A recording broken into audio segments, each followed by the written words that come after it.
Hey there, Yumi and DC fans, and welcome if you're new. I am the stepson of Krypton, coming to you today with a different one. I know we normally don't cover this series, but because it is a DC KO tie-in, we are talking about Superman 31, the next in the series of tie-ins to the KO event.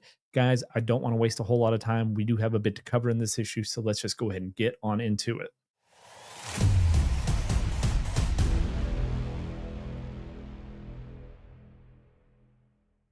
All right, guys. So if you've been following along with what's going on with the Omega Act, Justice League 11 and 12, as well as the original DCKO number 1, um, this issue kind of opens up right there where we've been at with all of those.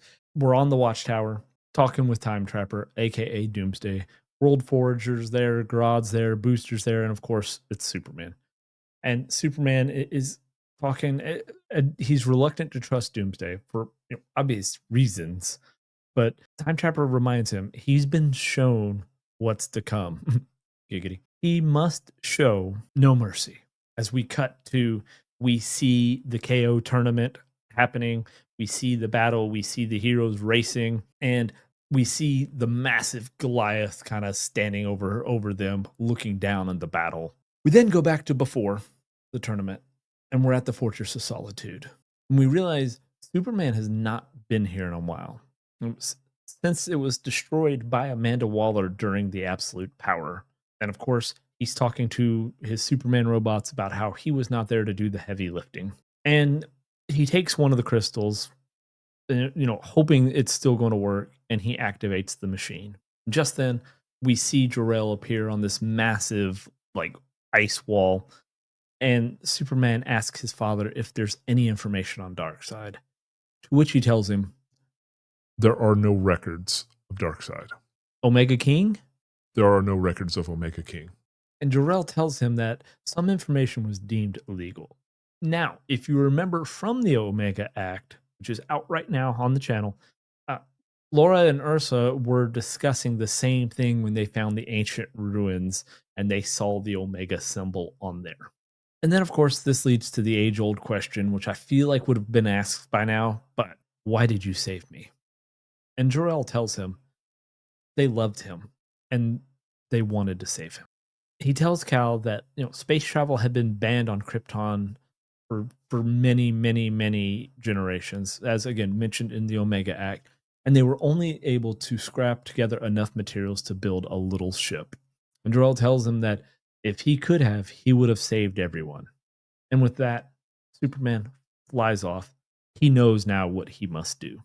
We then go to LexCorp, formerly Supercorp, and we see Mercy and good old Rudy, aka Parasite. And she's talking to Rudy about his encounter with Doomsday and how it nearly killed him as Doomsday ripped him in half. But Parasite is still feeling supercharged or full, as he likes to say, from his encounter with Doomsday.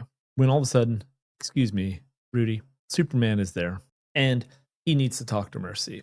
And as they talk, it would seem LexCorp has been keeping tabs on the Justice League Unlimited and is somewhat aware of what is happening and the evacuation that is coming. And it turns out they had been working on something themselves. Just then, we see this massive super ship, as she calls it, which nobody sprained any brain muscles there. And with the help of Brainiac's bottling tech, they're able to fit a whole city in one, maybe even a whole country. I'll take 12, Superman says, which actually he doesn't actually say that, but he does say that they will need a dozen. And he's got a couple of people that may help them build some pretty quickly. And then we see Superman, Supergirl, and Lois talking. And of course, Lois isn't exactly happy about what this plan is. I mean, after all, Superman's going to go down to the center of the earth and participate in which essentially is mortal combat. And, they're already planning to evacuate the planet, assuming they're going to lose. And just as things kind of start to get a little heated, they're interrupted by Ma and Pa Kent. And of course, they are there to help impart their parental wisdom on the group. And, while his parents are in town, it's now time to kind of slow down and take some time to appreciate what they will be fighting for. And if you remember, we saw this in the KO event number 1 where everybody was spending time with their families on, like, days 4 and 5 leading up to them going down to the heart. So this is that. This is us seeing that from the other perspective. And as, him and Lois are talking, we see the super ships all up above getting ready to evacuate everybody. Of course, they kiss one last time, and Lois watches Superman take off while being told they need to get to their evacuation ship. But one last thing she says as he's flying away, please come back to me. And with that, the ships fly off, carrying whole cities, millions and millions of people to rendezvous with the other ships on the moon. All but one is going, as Lois is going to make a detour. She smells a story. So we see Lois at the fortress, standing in front of Jor-El, but she's not there to ask for his help. She's there to interview him. And she begins asking about Darkseid and the Heart of Apocalypse, which Jor-El gives her the exact same answer he gave Cal. But she keeps on and keeps on. And as she keeps it up, Jor-El keeps repeating himself. And we see intermittent flashes of Superman in the first fight in the arena. Finally, it seems like she has broken the Kryptonian computer when suddenly we see Laura. And apparently, Lois's insistent badgering has triggered her program. And she tells Lois that she was the historian of Krypton, or I would say a historian of Krypton. If you remember, she was going to go off to the archives in the Omega Act. She was leaving for the archives while Ursa was going to go off to the military academy.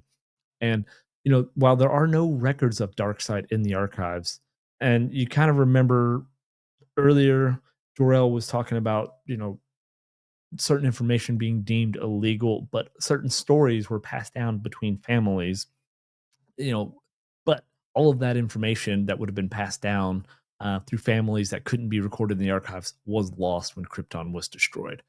But Laura has uploaded her to the crystals that were sent with Cal. And Lois's questioning is what triggered this. And she tells all of the worlds that Krypton had encountered tell of a dark Omega presence, the final god that would end all things. But in order for there to be an Omega, there must also be an Alpha. Laura believes that is Doomsday. He was created to be the Alpha. His powers of recreation and rebirth are in direct opposition of the Omega. And of course, now Lois needs to get this information to Clark when suddenly Clark? Wrong Clark, says Superboy Prime. And he tells her he has managed to hold off Darkseid's minions, but he too needs to speak with Superman. When all of a sudden, another explosion happens. And we see this like skull like figure, and we see the Omega symbol on his chest, and it turns out to be Sunboy, or an evil version of him, which is after Superboy Prime, which ironically, Superboy Prime is the one that actually kills Sunboy in Final Crisis. So it's funny to see this matchup again.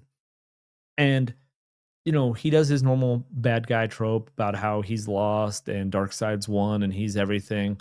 And Boy Prime kind of does a little fourth wall break as he says, they're kind of going back and forth, and he's like, "You forgot about one thing," and he says, "Last page reveal," because on that last page, we see Lois floating, saying, "What the hell?" Looks like Superwoman is back after a healthy blast, giggity, of Sunboy's powers. Now, for those of you who don't know, Lois became Superwoman during the Absolute Power. So it looks like she is back.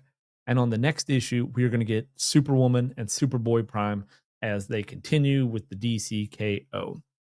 All right, guys, and that is it for Superman 31. Like I said, we normally don't cover just the Superman 31s. We're doing the Justice League and the Absolute Superman. This is a completely different kind of spin-off just because it is a KO tie-in event.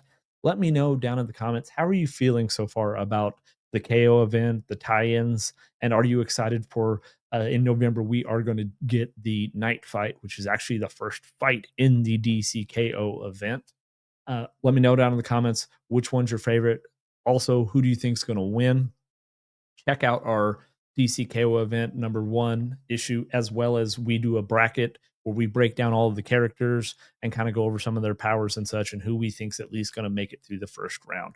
And guys, if you have made it through all this with me, might as well go ahead and give the video a like, subscribe to the channel, and have the bell notifications clicked so you will get alerted as we do all of the DCKO event and its tie-ins, as well as everything we're doing with Justice League Unlimited and the Absolute Universe. Guys, and to keep this video as short as is humanly possible, guys, that is going to wrap it for me on this episode of You, Me, and DC. Until next time, guys, I'll see you then.